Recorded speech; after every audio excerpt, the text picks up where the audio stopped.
실제로 겪었던 실화괴담들. 첫 번째 이야기.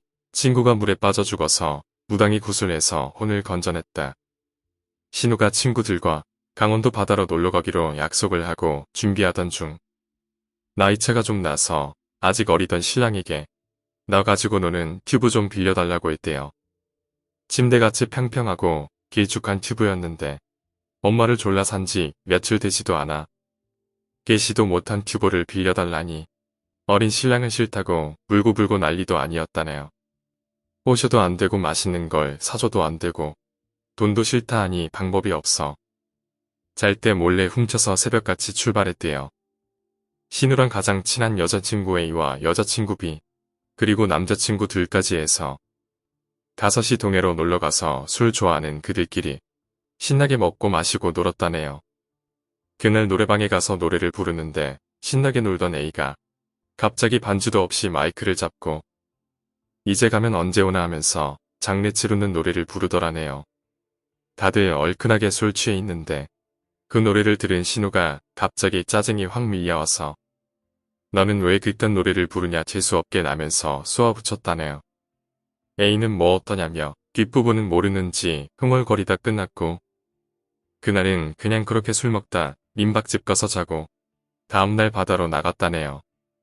갈등에 튜브를 들고 가면서 A와 신우 그리고 B는 선탠도 할 겸 오일 바르고 튜브에 누워있으면 되겠다 하며 깔깔거렸고 B는 남자친구들과 수영부터 해야겠다며 먼저 갔죠. 신우와 A만 오일 바르고 백사장에 좀 있다가 튜브를 들고 바다로 들어갔대요. 여름철인데도 인적이 별로 없는 해수욕장을 갔는지 사람이 별로 없어서 한적했다는데 튜브를 잡고 한참 물놀이를 하다가 A는 쉬려고 물에 끼운 튜브에 올라가 있고 신우는 튜브에 타려다가 돌부리에 발가락이 부딪혀서 너무 아픈 나머지 짜증이 솟구쳐서 그냥 나와버렸다더라고요. 터덜터덜 물 밖으로 걸어 나와서 모래사장 턱에 걸터 앉아 있다가 합류한 다른 친구들과 다친 발에 대해서 이야기하다 친구들은 매점을 가고 신우만 남아 바다를 봤는데 아까보다 튜브가 멀리 가 있더라네요. 그래서 눈을 찌푸리고 다시 봤더니 A는 튜브에 없는 것 같아서 자세히 보자 물 밖으로 얼굴이 올라왔다 내려왔다 하면서 튜브를 잡으려고 했는지 손을 버둥거리는 A를 발견하고는 막 소리를 질렀대요. 신우는 수영을 꽤 잘했다고 하던데 왜 구하러 안 갔냐고 물으니 머릿속이 하얀 게 너무 놀라고 당황하니까 발이 움직여지질 않더라고. 소리만 빽빽 질렀는데 더 이상 물 밖으로 A가 보이질 않더래요. 주위에 사람이 아무도 없었는지 매점 갔다 돌아온 일행이 나중에서야 물에 뛰어들어서 A를 찾으러 갔는데 튜브는 멀리 떠내려가고 A도 그 자리에 없었다네요. 긴 시간도 아닌데 어찌 사람을 찾을 수가 없는지 이상해서 남자친구들은 연신 잠수를 하고 신우와 B가 매점으로 가선 경찰에 신고를 하니 해양경찰인지 뭔지가 와서는 보트를 타고 일대를 수색했는데 생각보다 먼 쪽에서 A를 수습했다나 봐요. 신우랑 일행은 완전 패닉 상태였고 A를 끌고 나와선 아직 안 죽은 것 같다며 조치를 하는데 A의 눈이 떠져 있고 눈 아래 모래 범벅이었다네요.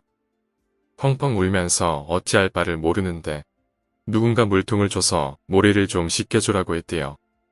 그래서 눈물 콧물을 짜면서 물로 눈을 씻어주니 빛없는 퀭한 눈이더래요.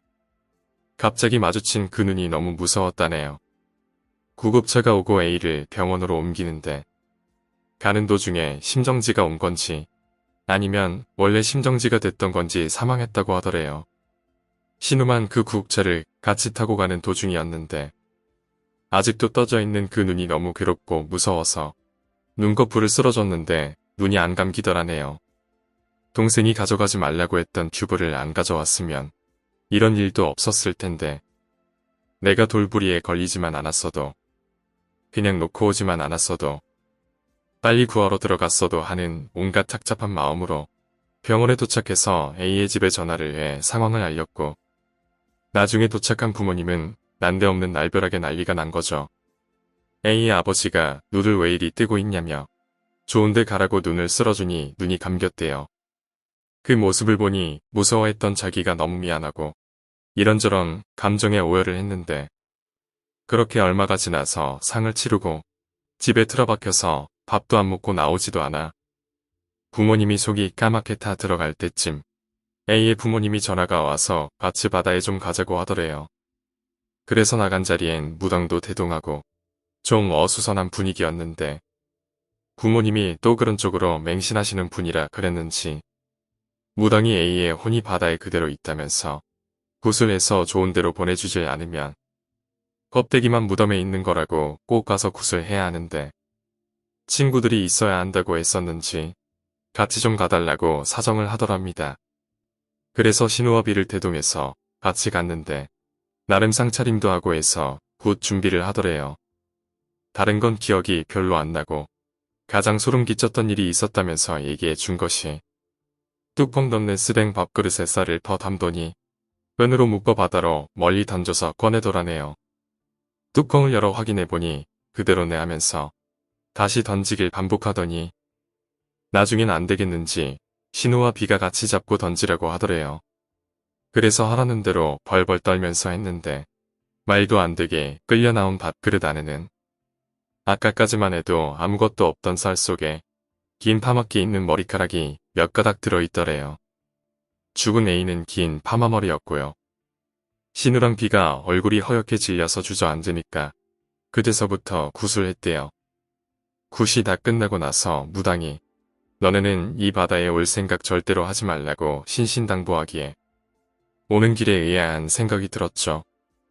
좋은 곳으로 보내려고 구슬했는데 왜 이 바다에 오면 안 되었는지 이상했다네요.